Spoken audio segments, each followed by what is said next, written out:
উত্তর জেলার ধর্মনগর রাজন জুয়েলার্সে প্রকাশ্যে দিবালোকে স্বর্ণালঙ্কার চুরি কাণ্ডের মতো ঘটনার পুনরাবৃত্তি ঘটে পানিসাগর বাজারের ভগবতী জুয়েলারিতে।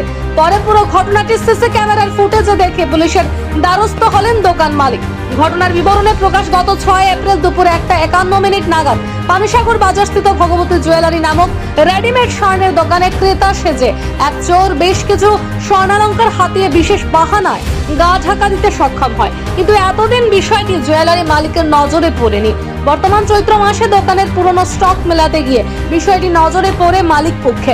পরে দোকানের সিসি ক্যামেরার ফুটেজ প্রত্যক্ষ করে দেখা যায় যে সেদিন ক্রেতা সেজে আসা ব্যক্তিটি কৌশলে দোকান থেকে 2 জোড়া কানের স্বর্ণালঙ্কার চুরি করে নিয়ে গেছে।